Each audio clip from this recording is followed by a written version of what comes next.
Welcome, everyone, to the first ever episode of the Pizzaholics podcast. I'm Ron, or known as the Pizzaholic. So today, for the first episode, I decided I'd go back to the beginning for me, back to when it all started, enjoying the pizza as far as the art of making pizza, not just eating it and enjoying it. So I figured to do that, the only best way to do it is to bring on board a guest who's been a very good friend of mine for 25 years or so now, and was around when I started making pizzas for the first time. So his name's Fred, and welcome to the show, Fred. Thank you.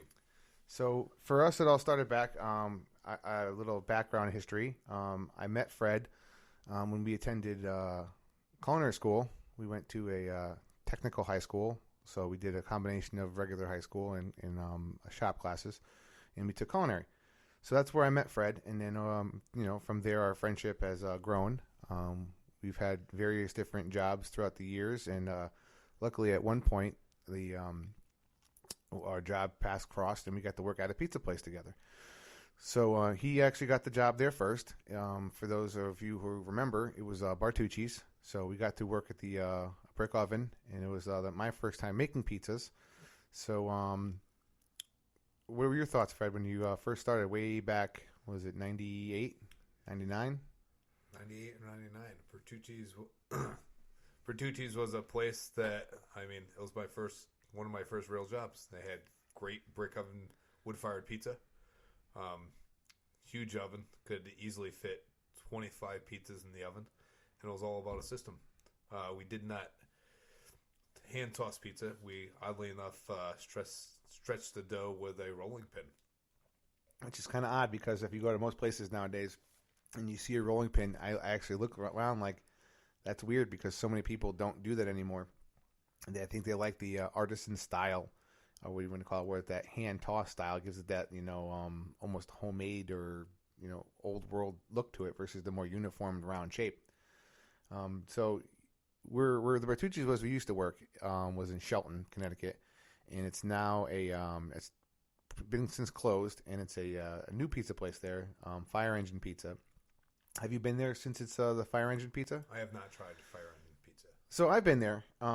Their seafood pie was a little bland and a little soggy. I think it needs a little more time in the oven and maybe a little more seasoning. But their cheese pies was really good. But surprising to me, and I'm not sure if you're aware of this, they actually removed Bertucci's oven. It's pretty silly, because that oven was amazing. And it also inspired me to build one of my ovens. Okay, well, we'll get back to that in one second, because that's not necessarily true. But the Bertucci's oven, it's funny as you say that, because I worked, I don't know how many hours I spent working that oven, and you did more than me, because I spent more time working on the entrees in the pasta station. And I always liked that oven. I thought it was a great oven. But they took the oven out. They basically hollowed it out, and they put two smaller ovens side by side next to it, or next to each other in there. And the owners, when I had spoke to them about that, had said that they just didn't like the way that the oven was cooking their particular pizza. I couldn't imagine how that oven, which was built by an Italian company that came here to build it specifically to the specifications. I always thought it was a fantastic oven, but apparently they didn't agree. So that's why after about a month of being open, they closed for a couple days to do the work to bring these two new ovens in. Now their cooking capacity is probably 40% of what it used to be, because imagine how big that oven was. And they took that whole space where you could hold 25 or 30 pies and put two, maybe 8 pie ovens in side by side. So back to what you were saying, where that oven inspired you to build your own pizza oven in your backyard. And we both know that that's not true. Okay, so why don't you tell everybody the truth and who built that oven? I said it inspired me to have an oven. No, you said it inspired you to build an oven, and that is not true. I cut a few bricks. Honestly, my wife, I did all the bitch work. My wife, Michelle, actually built the oven herself. And it was for her birthday party, so she had her own deadline and timeline. She took a video of the whole process. It was all handmade, no kit whatsoever. And it's about a 42-inch diameter, so I can fit about 3 pies in it. Wood-fired. It's amazing. So hopefully at some point in the future, we do have a YouTube channel, and I'm hoping that Michelle will allow us to post some of those videos for you guys to see. If not, we can definitely post some still frames of it going up. But that I was impressed. I heard she was going to build this oven Well, actually, I heard Fred was going to build an oven, and then every time I went over there, he was nowhere to be found, and Michelle was the one covered in concrete building the oven, and I was beyond impressed. But if you know Michelle, it's not as impressive as you think it is, because she's the kind of person that can do just about anything and do it very well. But nonetheless, I gave her a lot of credit because she built it, even though Fred to this day still says that he built the oven. I don't think he did maybe 8% of the work on that.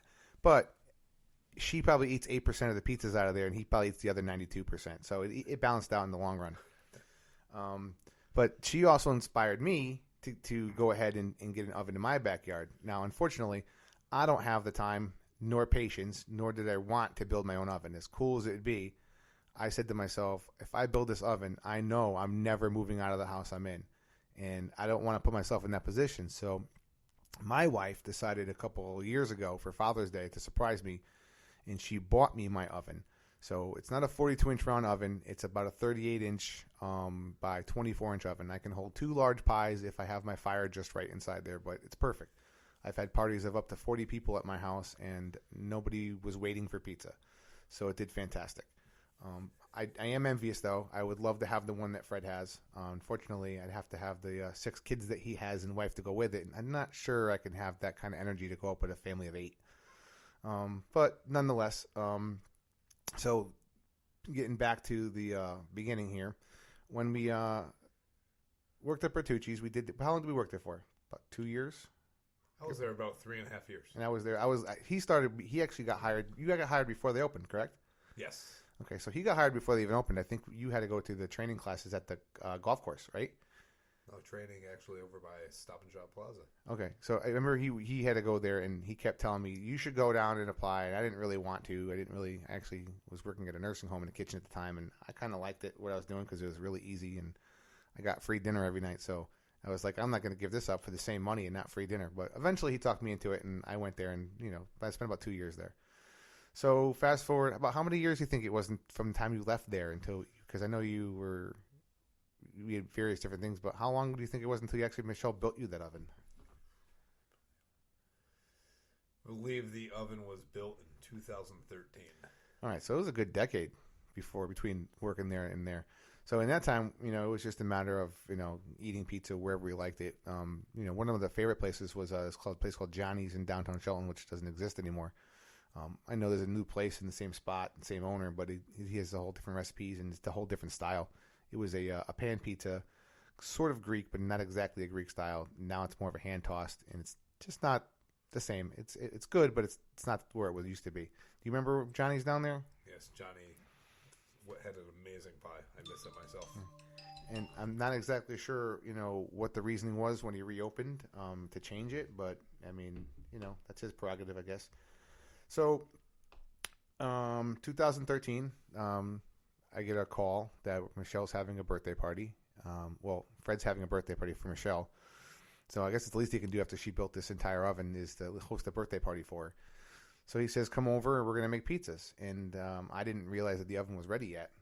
So that was my first experience making, backyard pizzas. And this is still probably, it's just starting to take off now. Wouldn't you think, people getting their own ovens and such?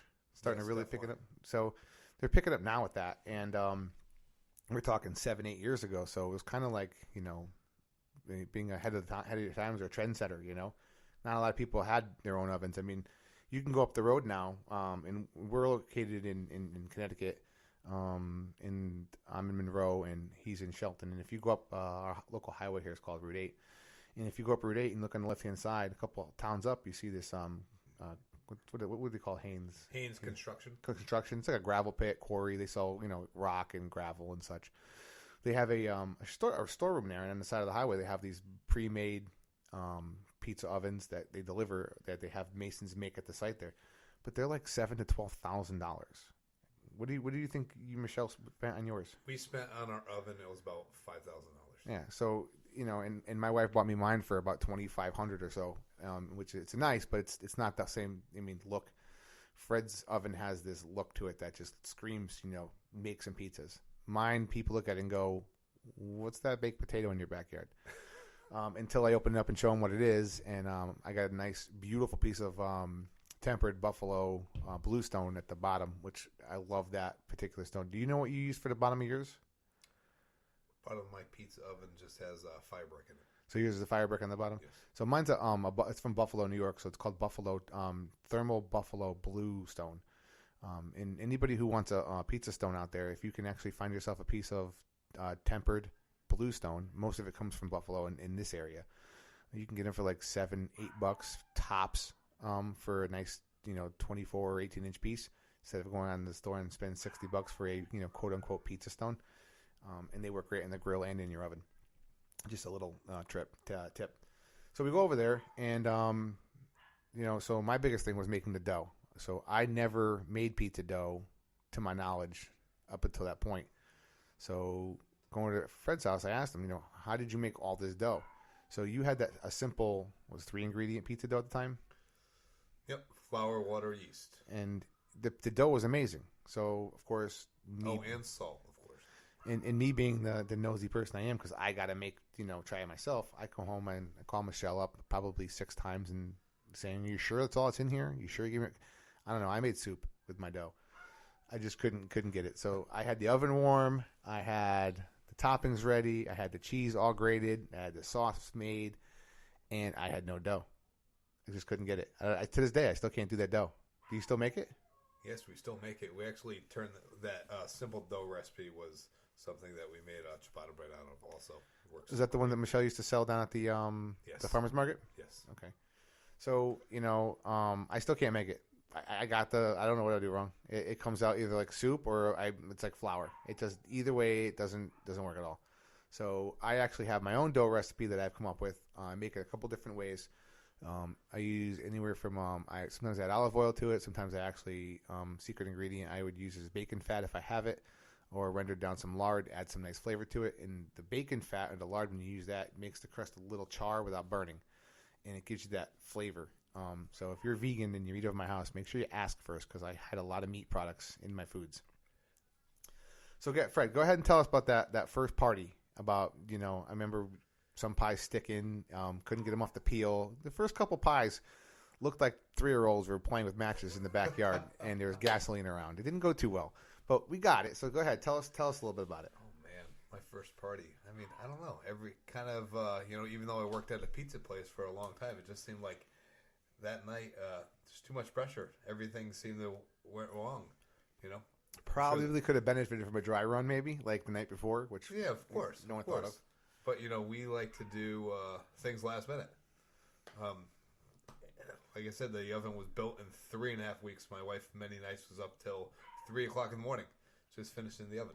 Oh, hold on. Kind of like when I helped her tile the whole floor of your restaurant, and you said, "I'm going to be back in 20 minutes," and you went home, went to bed?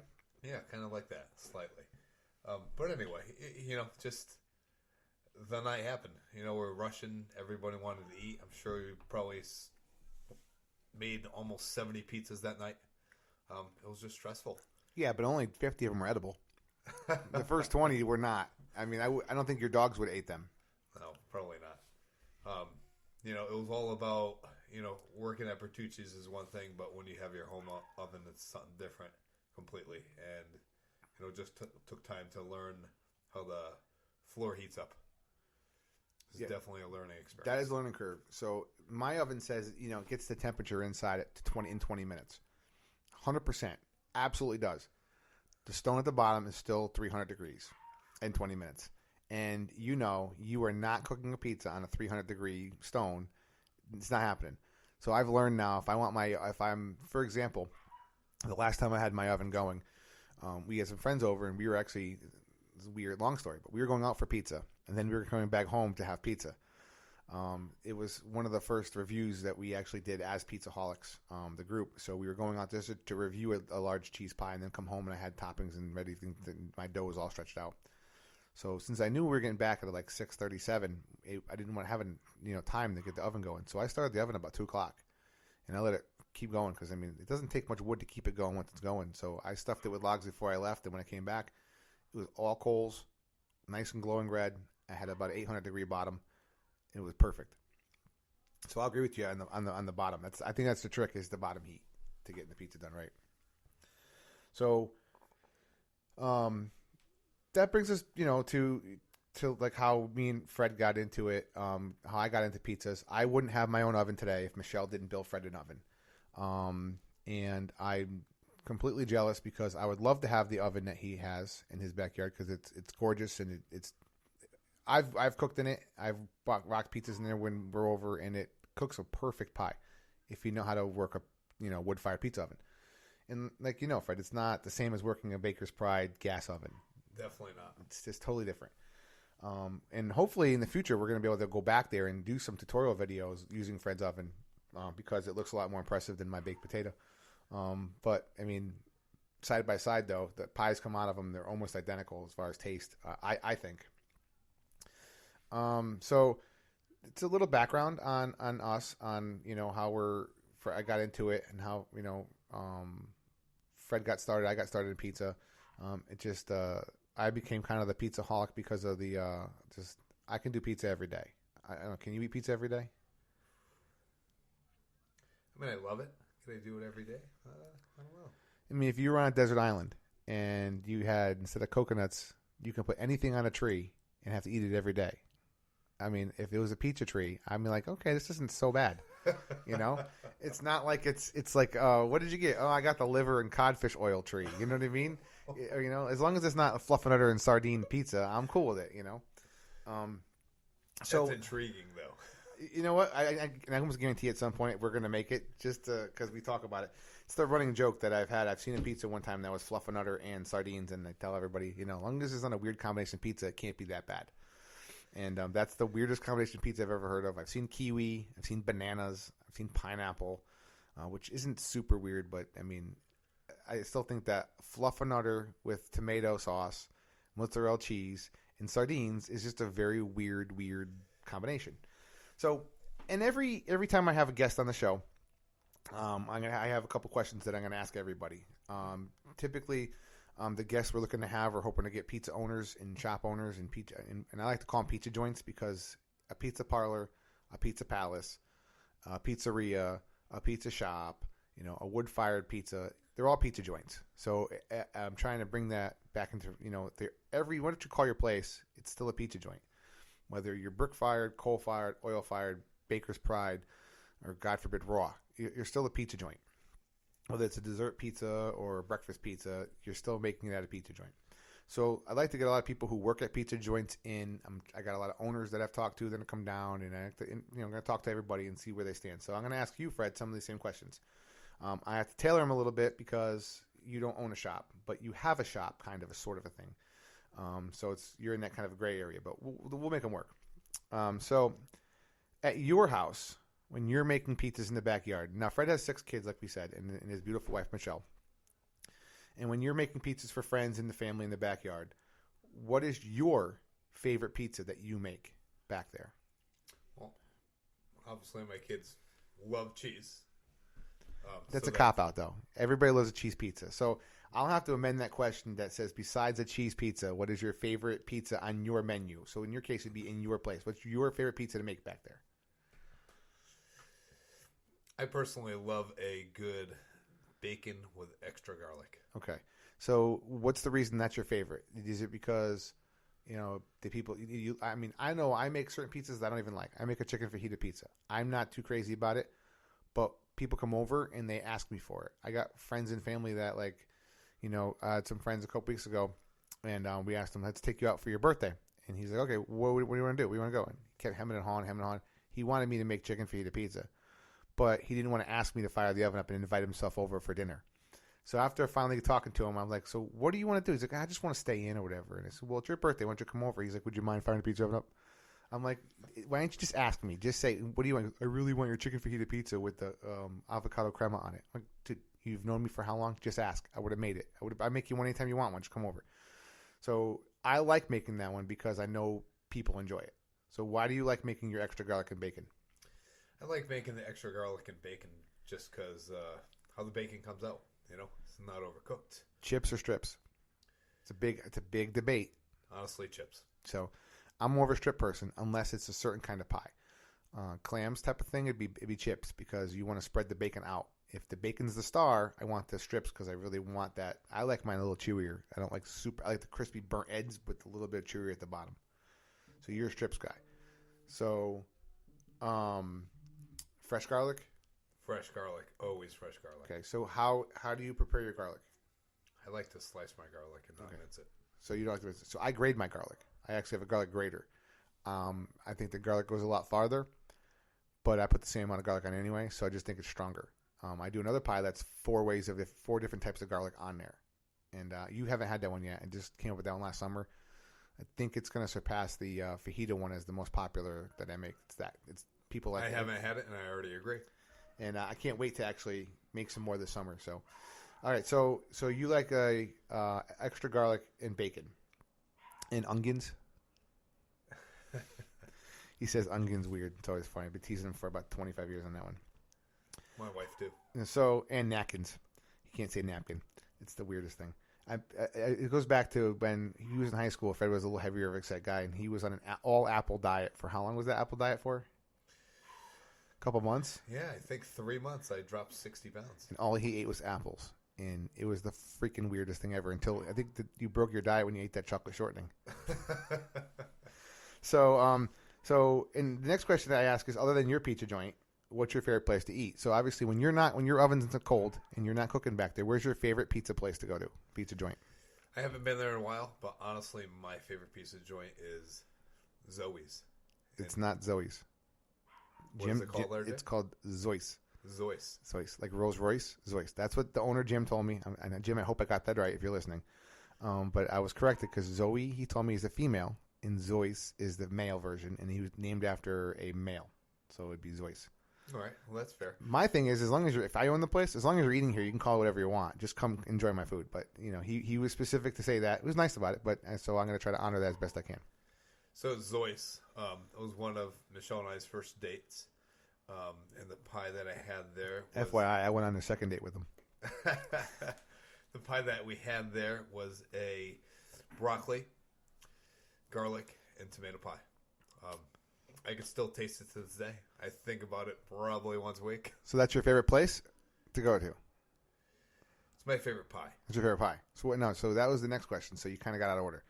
So what's your favorite place to go to?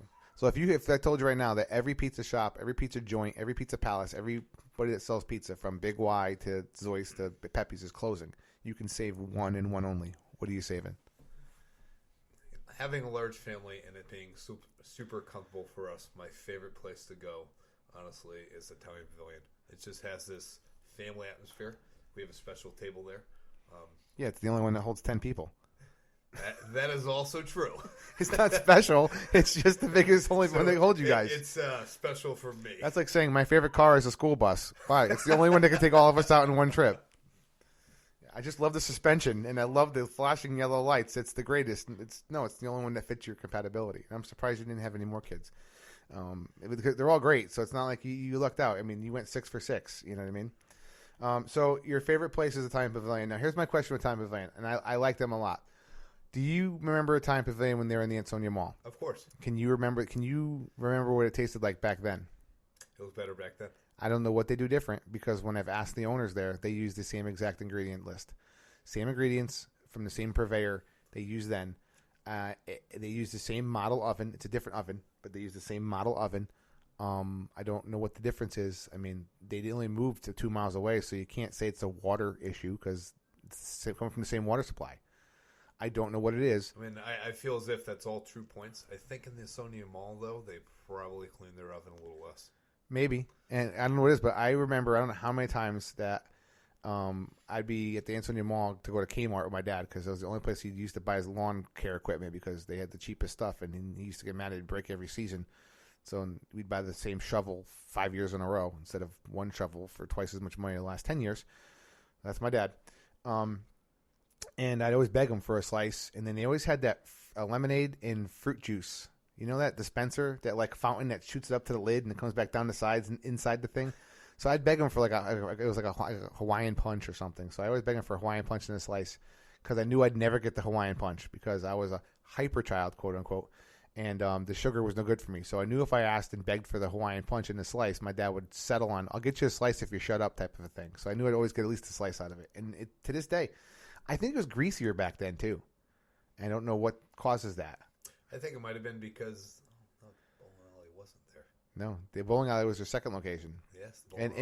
It was different from the bowling alley to the Ansonia Mall as it is from the bowling alley, which is 25 feet from where they are now. It changed, and they brought the same ovens over from the bowling alley, so nothing's really changed at all. The same person's making the same pizza with the same recipes, 25 feet away, and I can taste the difference from the bowling alley to there.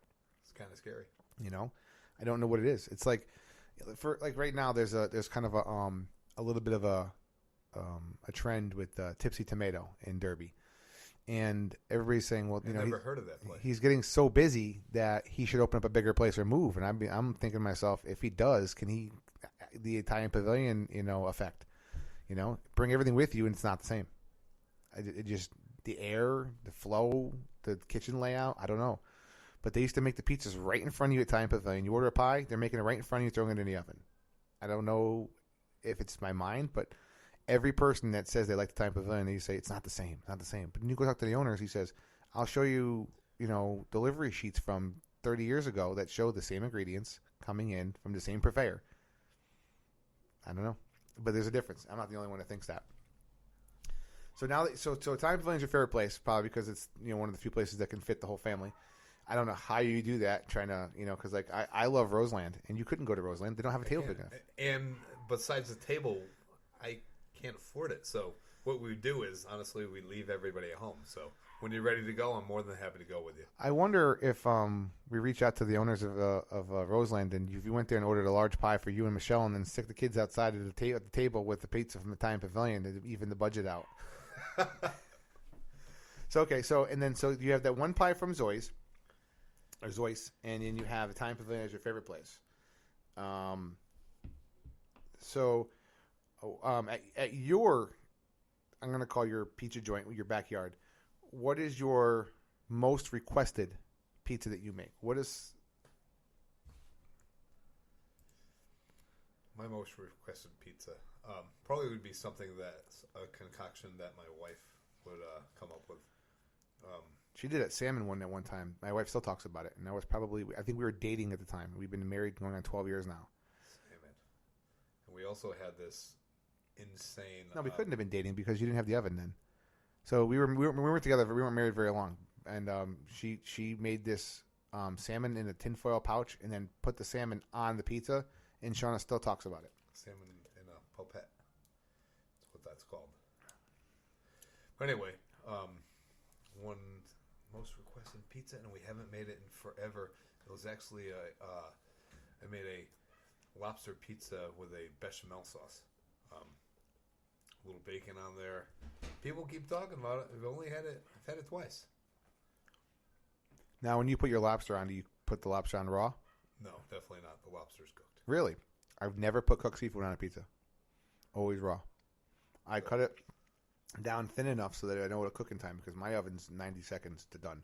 I think yours is a little longer because you have more headspace in yours, so the heat's a little higher. Yeah, I have to watch mine and constantly spin it. I try to keep my floor heat. I know RJ said he has his about 800. I like my floor heat personally between 550 and 600. That's my magic number. So the reason why I do that is I actually read an article, and they had talked. It was the only one I've ever seen where they did an interview with Frank Pepe and also the original owners of Sally's. And they disagreed on every single thing about pizza. Their pizzas to me are so similar. How can they disagree so much? The only thing they agreed upon was their secret to their pizza is that they cook it as fast as humanly possible. If they can cook a pizza in 1 second, they would do it.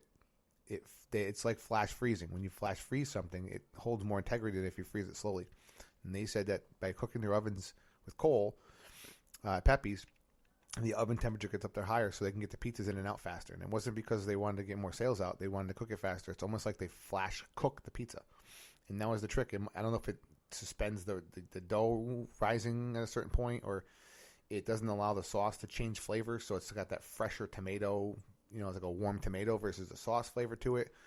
I mean, cheese is cheese when it melts. I mean, either you get good cheese or you get bad cheese. It's going to, when it melts, you can melt it in an hour and melt it in a minute. To me, that doesn't change the flavor. So it has to do with the sauce and the dough is from what I get. So that's why I keep mine hotter. And I think yours is a little harder to get that heat because yours is a bigger cavity.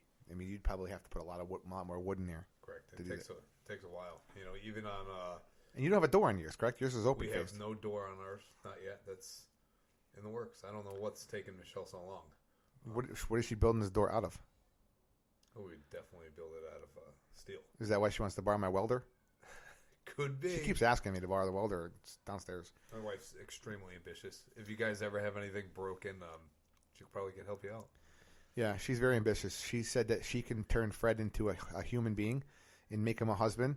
And she did. I mean, still a work in progress. I think my wife had heavier lifting on that end than she did, but nonetheless, they both have done a pretty good job. All right, so your best selling and most popular pizza is that bechamel shrimp pizza. Bechamel lobster. Oh, I'm sorry, bechamel lobster pizza. What is your most unique pizza that you've made? Now, like we said, a fluff or nutter sardine pizza is unique but disgusting. So when I mean unique, what's your most unique pizza that's actually somewhat popular? Not everybody might not like it, but people eat it or ask for it. Well, every time we fire up the oven, we do try to do something different. The most unique pizza that we have done was a caramelized onion and burnt bacon ends that my friend Mark Worth brought over, and it was absolutely insane.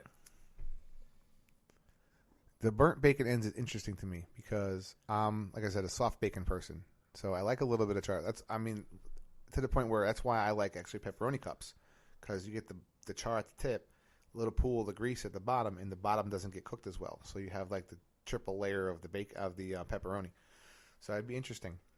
So now going forward, like I always try to tell everybody, come out of your comfort zone. If you like going to one particular place all the time, and I'm going to use a place that I always talk about called Bob's Pizza Joint because it doesn't exist to my knowledge.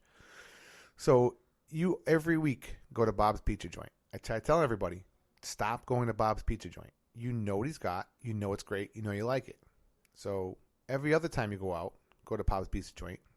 Keep giving Bob his love because you like his pie. Fantastic. But at some point, you had to stop going to your last favorite pizza place to find Bob's. So get out there and try something new. So that being said, whether you're making pizzas or trying pizzas, I always tell everybody, try something new. So off the top of your head right now, give me your next different pizza that you would like to make for your personal taste. Something, it may come out awful, but give me an idea of something you would like to make.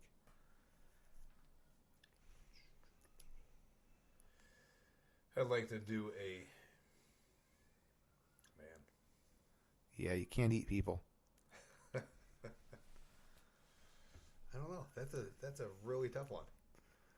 I mean, you got a culinary degree, so sometimes makes it easier to think of this stuff, and sometimes it makes it harder to think of this stuff because you know what goes good together, but then you're like, I know so many things that go good together. How do I combine them into the next idea? I mean, Arjun and I have been talking about doing a roasted artichoke, gorgonzola, and chicken pie. So that's based off of the soup that kind of inspired you to do at your restaurant you used to own. Okay. So I'm always trying to think of new stuff. So, like, for example, there's a pizza place locally here in Norwalk that took one of my ideas and put it on their menu, and it's a normal pizza crust, pizza dough, spread out. They're a hand-tossed kind of place. And for a sauce, they actually make a cream of spinach, but they make it a really thick cream of spinach, so it's not like a thinner, so it would spread. You could eat it with a fork if you ate it plain. That's the sauce. And then it's a blend of like 60% provolone, 40%, 66-33 moots on it with a lot of fresh garlic and grated cheese. And the provolone gives it a nice sharpness to it. And it, he started making them already. It's going on the menu officially March 1st, 2020. But he's been making them to people who know about it and having them in the window for slices. And he said it's selling really, really well for a pizza that nobody really knows about. So that was one I kind of dreamt up, and it came up pretty well. The next one I want to try to work on, and I think we need to work on this together, and it's going to be tough to figure out, but I think we can pull it off. I want to do a soft serve pretzel crust of sorts. And I want to do something maybe in more of a a Bavarian German style, maybe even on the end. Like I know you've been to Brewport, correct? I have not. Okay, so Brewport has a Korean barbecue pizza, and on that they put kimchi on top. Now I put the kimchi in the side because they give a generous portion of kimchi, so I like a little less kimchi, so I would put it on the side and they can put it on what they want on it. So I'm thinking, in the style of the kimchi, it's a cold kimchi. I'm thinking it's a little bit of a cold sauerkraut on there to give it that sour, acidity to it. So in order to do that, though, acid cuts fat, so we need some kind of a fat on there, And I was thinking maybe even a beer cheese, a thin beer, not like a thick, but a thin layer of beer cheese on it first, as almost like the sauce based, And then I was thinking maybe some good Roma, plum Roma tomatoes, sun dried, something along those lines for it like a meatier texture to it. I don't know how the sun dried would play though with the beer cheese. It'd be interesting, but you need to put something on there. I don't want to do the traditional like everybody's thinking probably. Oh, put kielbasa on it or put some kind of a German style sausage or something like that. I don't really want to do that unless we do like a kielbasa or a bratwurst, but diced, and then you saute it till it's crispy, so it almost acts like a bacon chip. I think that might be an actual good something to work on, but got to pull off that pretzel dough to get that spread out properly because soft pretzels, they're baked, they're cooked twice. You got to boil it and then bake it. So it's tough for a place to do that because how many are you going to have for the night? You have to boil them, stretch out the dough, roll out the dough, boil off how many of them. It's a limited quantity. You can't be boiling off pizza doughs all night. So that's why I think it's a great backyard type of pie because you can do 4 or 5 of them and how many are you going to need in a night? I agree. It sounds pretty exciting. So we got to get your oven fired up pretty soon and see if we can work that out. So I actually have a decent pretzel recipe. And basically, you know what it is? I just took a bagel recipe. And basically, instead of when you go to cook it the second time, I do a wash over the dough and put the salt on it. And it tastes just like a freaking pretzel. It's almost identical. Sounds very interesting. Got to give it a shot. So, got a couple minutes left. So in wrapping up, this is, like I said, the first ever podcast of Pizzaholics. And going forward, I'd like to, bring in, I'm sure Fred will be back a bunch of times. My wife, Shauna's going to come on a lot for comedic relief. Me and her getting conversations, and people just tend to, especially when we're on Facebook, we'll be in bed next to each other on Facebook, cracking on each other and comments at the same post. And all of our friends are like laughing, telling we crack them up. So people get a kick out of us when we have our conversations. So I think that might be entertaining. I'd also like to bring Michelle on I'm sure she'd be willing to come on sometimes and talk. But so going forward, Fred, I got one last thing. If you could give somebody who's never had pizza before in their life, if you could give them some advice on where to start. Okay, not say, hey, don't go down to Bob's Pizza Place. That's not what we're looking for. You want to ease them into it because you don't want to send them. So like my favorite place is Roseland. You know what I mean? I don't want to send someone's first pizza to what I think the best pizza ever is. Like their poor man's pie to me is amazing. It's in my top 5. I wouldn't send you saying, oh, you're here from another country or you just landed from another planet and go over there for pizza because and to me everything else from there would be a letdown, even though it's still amazing. So where would you send someone for their first pizza ever if they've never had one? For the first pizza ever if they never had one. And I'm not talking about a frozen pizza. Where's a place you'd send them? What style would you send them for? Would you send them for Greek? Would you send them for Sicilian, New York style, hand tossed, Detroit style, Chicago deep dish, casserole style? I'm not sure if that's really pizza. It's not. It's a casserole. But, I mean, it's got the ingredients in pizza, but it's a casserole. So it's... we could talk about calzones in here as well because it's kind of a folded pizza. So if we could talk about calzones, which isn't a pizza, we can talk about the ugly cousin from pizza, which is the Chicago deep dish casserole. If I were to send them to their first place, man. Well, let's start here. What style would you think would be the first great introduction style? I think we need a brief explanation of the different styles of pizza. Well, one episode I think you or my a guy I work with named Dave. He's another pizza fanatic. He literally eats pizza 7 days a week. I don't think his wife cooks. Because every day I see him at work and he comes up and goes, "Hey, I went to the brick oven on Main last night. It was fantastic. You should try it." I'm like, "Dave, I have. And you've been there 4 times in the last 3 weeks. We've been over this." And then the next day he'll go on and be like, "Hey, I went to Vinny's last night." And like, so now it just gets to the point where I say, "Morning, Dave, what'd you eat last night?" And he's into 4 things in his life that he likes: pizza, ice cream, firearms, and extracurricular activities with his wife. Oh man. So I'm here, Fred. I just came over here from Yugoslavia. I've never heard of pizza before until I found this group with this podcast. And I want you to take me to my first pizza place, wherever you say to go. It's like when you have family from out of town and you want to show them the area and sites. What pizza are you taking? What kind of pizza and where are we going?